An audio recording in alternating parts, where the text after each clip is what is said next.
If you're tired of your C-Star one-shot color images looking like this, then you're probably going to watch this video because it turns out that we've been doing this all wrong. I've recently made some changes to my workflow that have really changed the way that my images look and just make them so much easier to process and everything else. Basically, what we can do is we can end up getting the results that we want that look a little bit more like this right here or this right here, which is way easier to work with and deal with, especially using today's powerful AI tools and everything else. So I'm Chad, this is the Easy Astro Images channel, and we are going to play with some photons today.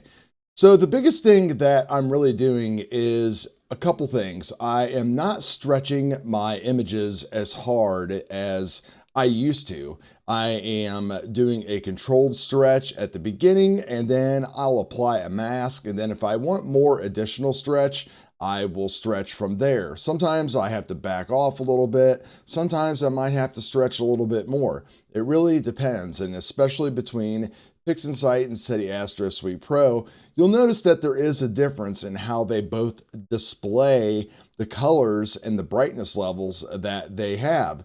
SETI Pro will look a little bit more vivid and have a lot more like dynamic range. PixInsight will look a little bit duller. I highly recommend you guys to save out your images from each one in a JPEG. Take a look at them, open them up in each other's programs, and you will see the difference yourself, and you'll find that look that you are explicitly looking for. So that way, when you go to post your picture, you're not like, ah, man, that's not really what I wanted. And quick tip, open it up in like your simple picture viewer on Windows or Photos and on Mac. Take a look at it, and that will be pretty close to what you are going to get when you post it to Facebook or anything else like that. If you're using ASTROBIN, everything goes out the window. Now, number two thing that we are doing is we've just changed our workflow entirely.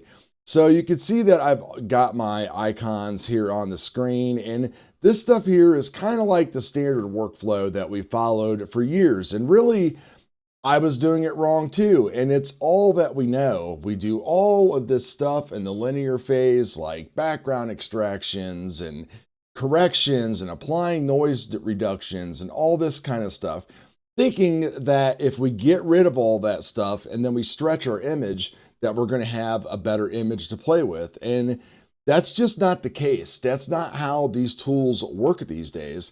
And back then, maybe that is how things used to go. If you look up even videos on my channel, that's how I showed and demonstrated many of my tutorials. And it just is not the way to do it these days. The AI tools seem to just do a lot better of a job working on data that has already been stretched or in the nonlinear phase.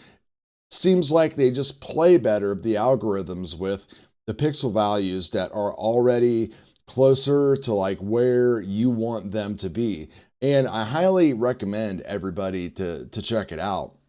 So if we take a look here inside PixInsight, we'll show this inside SETI and PixInsight. I have the demonstration here of, this is the Angel Nebula, and you'll see on the screen that you've got all the, with the S50s and the sensors, we're already playing from behind, and this is not sky glow, this is not light pollution, this is the best data that you can get. This is about 8 hours of data from STARFRONT, Texas, and you can see we've got greens and purples and blues and all kinds of stuff like that. And this was done with the standard processing where I cropped it, I did my alignment, I did my color correction, and then I removed the gradient, using Graxpert or gradient correction, did all my exterminators, then stretched it, and then took out the stars just for demonstration. And this is what we're looking at. You can see that we've just got all of this ugly color modeling and everything else that's going on inside there. And this happens with light pollution stuff too. It's really prominent in RGB, but when using light pollution filters, especially with these kind of sensors, you're going to get this too. Now, some one-shot color cameras probably aren't going to look this bad, but I have seen my one-shot color cameras look like this sometimes, especially when they don't have a lot of integration time. And I think it's just, what we're dealing with, it has a hard time trying to figure out what color dust is, right? And the more I found that like adding more integration time sometimes doesn't even solve this problem. And I was perplexed on how I would have an RGB target with 20 to 30 hours of Bortle 0, Bortle 1, whatever data, and it would just look atrocious. And really it just came down to those two things: doing the processes in the wrong order, stretching in just way too aggressive of a format. So now if we look at the same kind of process right here, you can see that it's still in there, but it is way less pronounced and a lot easier to deal with. And thank goodness the tutorial is over, because PixInsight just crashed. In SETI Astro Suite, it's kind of the same thing. Again, it is a little bit more pronounced just because the way that SAS Pro likes to kind of brighten and show your images. I do promise you though, again, to do the JPEG thing so you can see exactly what you're dealing with. I know a lot of people, including myself, get a little bit confused going back and forth between the two.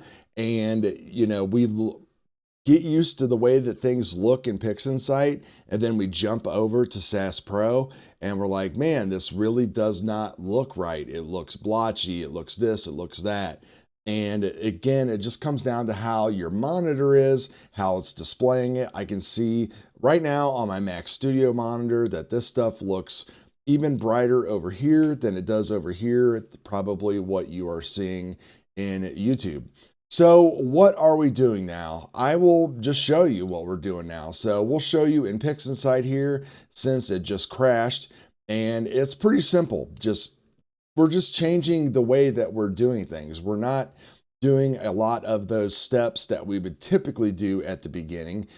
We're doing them at the end. So the whole thought process here is to get out of the linear or non-stretched phase as fast as possible with doing as little damage as possible.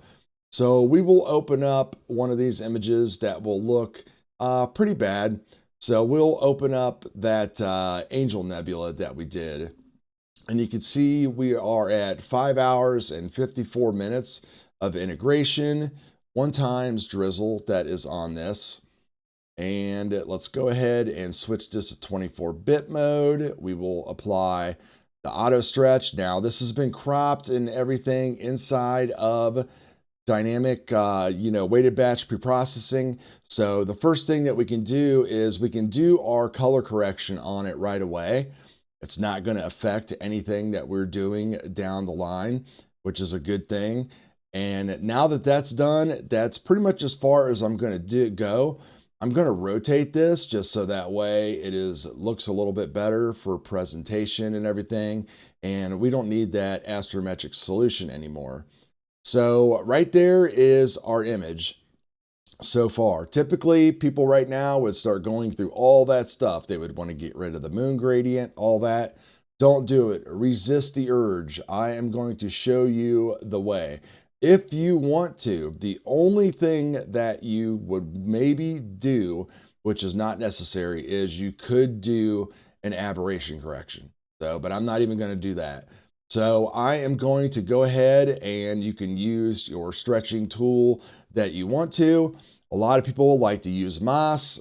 Statistical stretch seems to be working out better for me right now, even though I love the live preview that I get in MOS. And what you really want to look for is you want to find that good background. Like a 25 on the median is just way too aggressive.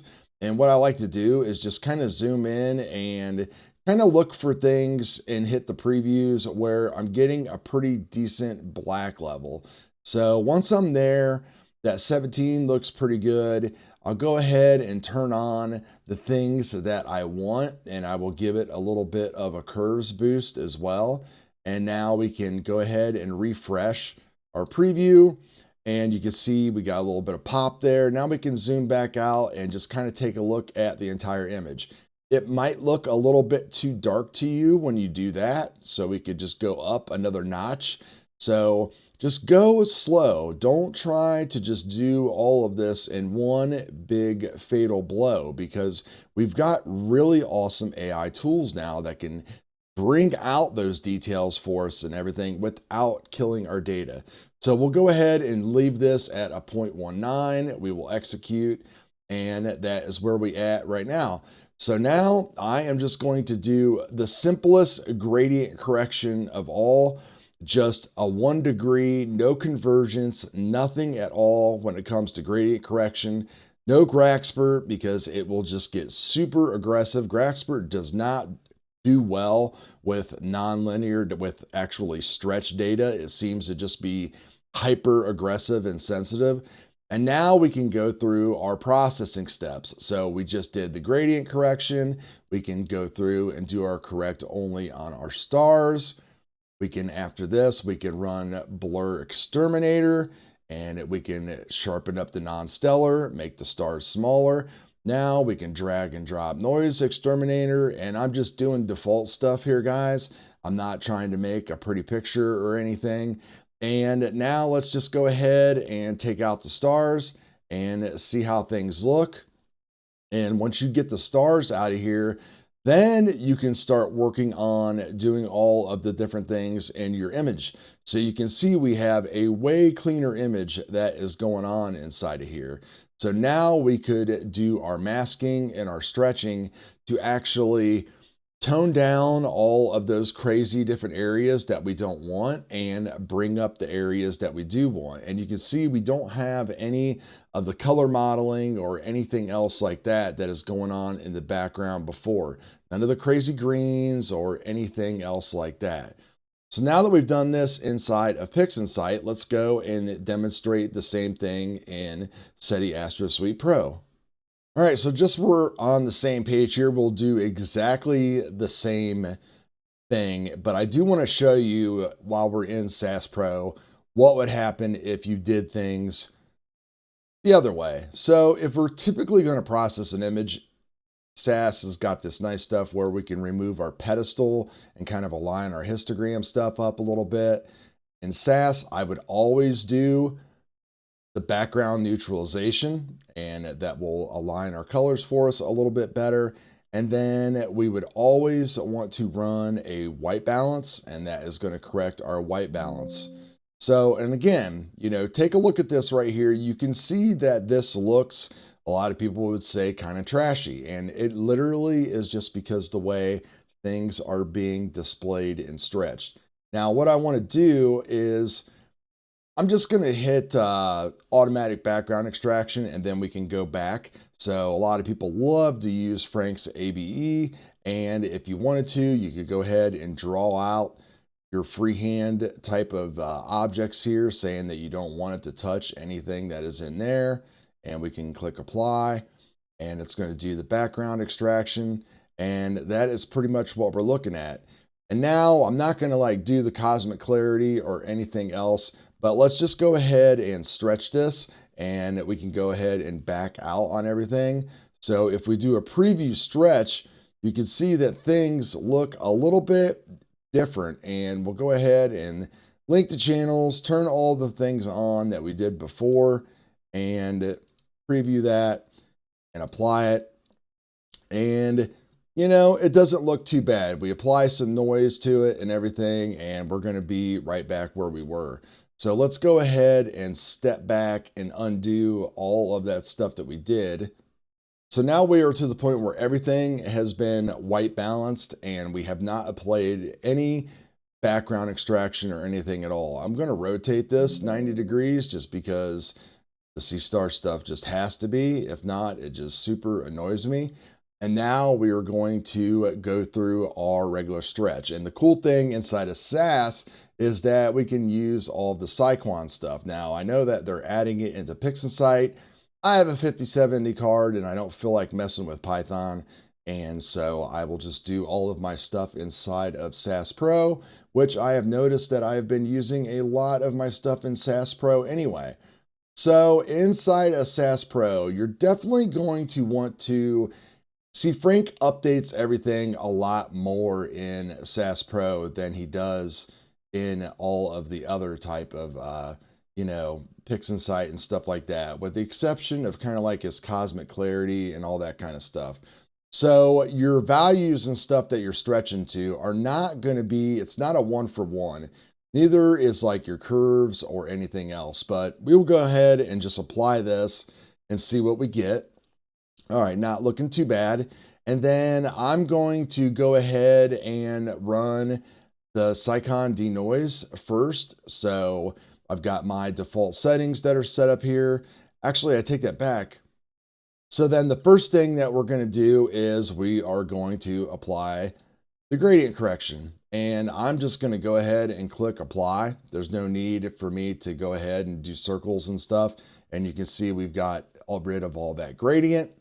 Now we can go and use Cycon denoise, and I have the paid version. It's up to you which one you want to use. They work fantastic. They run super fast. Cosmic Clarity does a freaking amazing job now too for the denoise and sharpening. You can do everything literally in one click and not have to worry about nothing. So there is our nice, super smooth image already in SAS. And quite honestly, you could, we still need to correct for some aberrations. So we could run Cosmic Clarity and not really go super strong on our stellar sharpening because Cycon already did a lot of that stuff for us. I'm sorry, our non-stellar, that is. And we can turn that down to like say a 0.30. And then we want to run the aberration corrector, and then we'll click on execute. And this runs super fast now. I just love how he's just completely just modded everything. And now you can see we have a super good, clean, smooth image that is going on here. We can use Cycon and Axiom V2 to remove the stars, and we can take a look at that as well. So we can look at the starless image and you can see exactly what's going on there. This is how we would want to process it anyway. And using Cycon, you can see that it's picking up a little bit more of that stuff there.